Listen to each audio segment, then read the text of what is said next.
Hello friends, welcome to exam तक।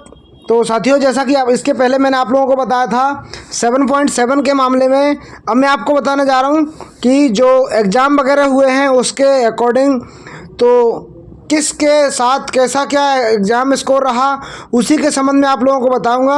उसके पहले अगर आप चैनल पर नए हैं, सही और ऑथेंटिक जानकारी चाहते हैं तो बिना किसी देरी के चैनल को सब्सक्राइब कर लीजिए।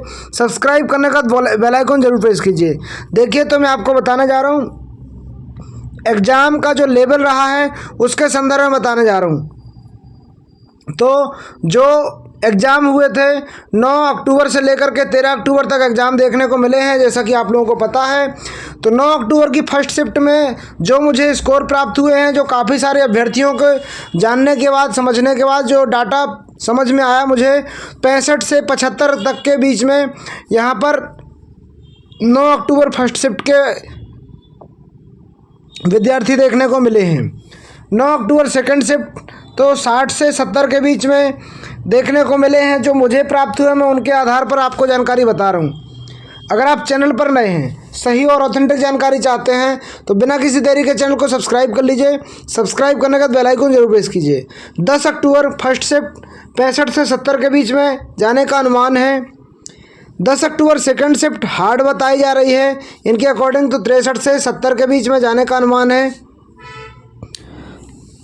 11 अक्टूबर फर्स्ट शिफ्ट 64 से 70 जो बताने का अनुमान है, वो 11 अक्टूबर की सेकंड शिफ्ट है तो 65 से 70 बताने का अनुमान चल रहा है। 12 अक्टूबर की फर्स्ट शिफ्ट है तो 62 से 70 का अनुमान चल रहा है। 12 अक्टूबर सेकंड शिफ्ट हार्ड बताई जा रही है, मतलब 12 अक्टूबर की दोनों शिफ्ट हार्ड में आ रही हैं और 13 अक्टूबर की फर्स्ट शिफ्ट मॉडरेट में आ रही है। 13 अक्टूबर फर्स्ट शिफ्ट मॉडरेट में आ रही है, 13 अक्टूबर सेकंड शिफ्ट भी मॉडरेट में आ रही है। यानी कि 13 अक्टूबर को जो एग्ज़ाम हुए इनका लेवल थोड़ा सा मॉडरेट रहा है। बाकी 12 की दोनों शिफ्ट हार्ड रही हैं। 10 की सेकंड शिफ्ट और 11 की फर्स्ट शिफ्ट हार्ड देखने को मिली है। तो ये लेवल का अकॉर्डिंग रहा जो प्राप्त हुआ है मुझे, जो लोगों के द्वारा, काफ़ी लोगों के द्वारा बताया गया है। तो ये आप लोगों को बताया। अब इसके साथ कट ऑफ के बारे में आपको बताने जाऊंगा। अब देखिए, कट ऑफ तो मैं आप लोगों को बताऊंगा। कट ऑफ के पहले इसके बाद मैं आपको कुल आवेदन कैटेगरी वाइज कितने हैं उसके बारे में आपको बताने जा रहा हूं। तो ये मैंने आपको इसके पहले उसमें भी बताया था, आरटीआई का जवाब भी आपको बताया था। ये सारी इन्फॉर्मेशन, यूआर के कैंडिडेट कितने हैं, ओबीसी के कैंडिडेट कितने हैं, ईडब्ल्यूएस के कितने हैं, एससी के कितने हैं, एसटी के कितने हैं, अतिथि शिक्षक के कुल आवेदन कितने हैं, इस प्रकार की जानकारी मैं आपको पहले बता चुका हूँ। तो ये जानकारी आप लोगों को बता चुका हूं मैं। तो उसी के अकॉर्डिंग अब आप अपन कट ऑफ के बारे में जानने के लिए चलेंगे।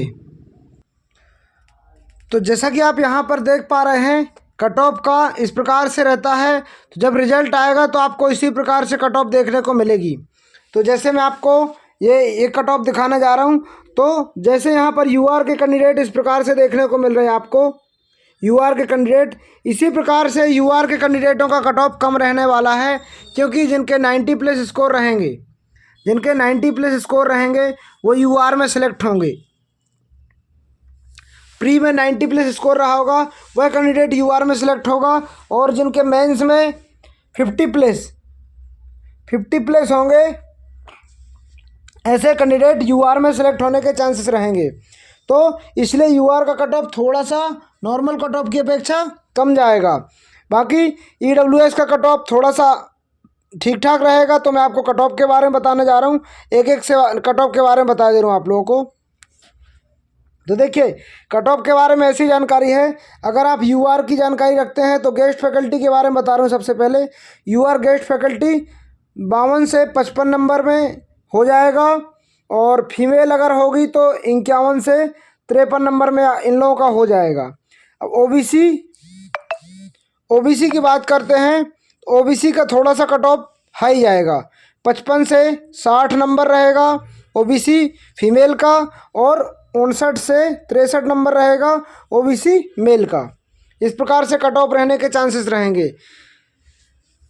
इसी प्रकार से मैं आपको बताने जा रहा हूँ, अगर आप ओबीसी मेल फीमेल हो गया। अब ईडब्ल्यूएस के बारे में जाएगा तो सेम कंडीशन ईडब्ल्यूएस के बारे में ही बनेगी, जैसी ओबीसी की मैंने बताई यही ईडब्ल्यूएस की बनेगी। एससी में थोड़ा सा कम जाने के चांसेस रहेंगे। इस पर गेस्ट फैकल्टी 52 से 53 गेस्ट फैकल्टी मेल जाएगा और फीमेल जाएगा 48 से 51 तक फीमेल जाने के चांस रहेंगे एससी में। अब एसटी की बात करते हैं, 40 प्लेस में मैक्सिमम लोगों का सिलेक्शन सभी का हो जाएगा। एसटी कैटेगरी में 40 नंबर में सभी का सिलेक्शन हो जाएगा। तो ये कट ऑफ के बारे में मैंने बताई। अब देखिए, अगर आप लोग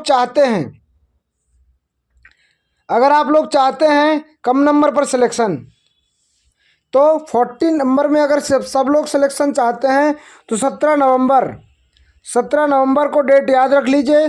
17 नवंबर को भोपाल के डीपीआई में आंदोलन होने जा रहा है। उस आंदोलन में आपको भाग लेना है। अगर आप उस आंदोलन में भाग लेंगे तो आपके लिए काफ़ी पॉजिटिव रिजल्ट मिल सकता है, क्योंकि देखिए, जब आप प्रयास करेंगे तो प्रयास करने से ही सब कुछ होता है।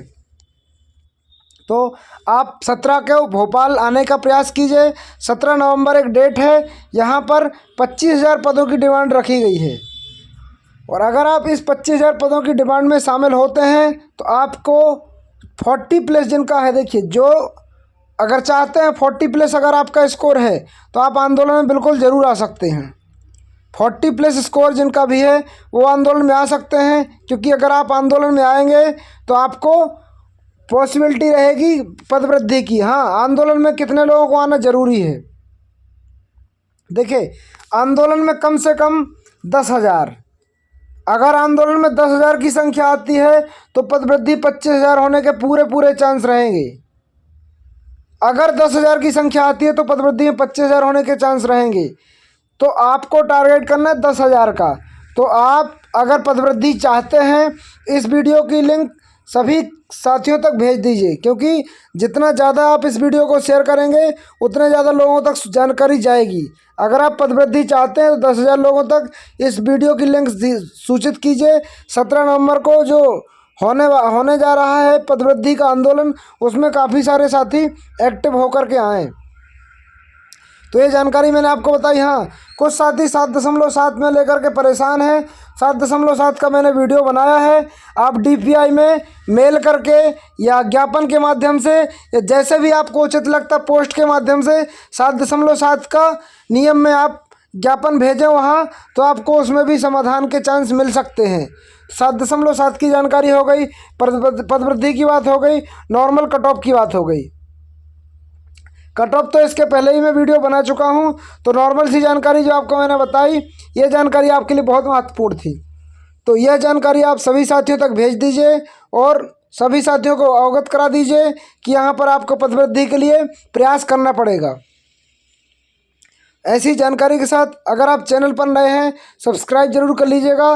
मिलते हैं अगले वीडियो में, जब तक के लिए जय हिंद, जय भारत।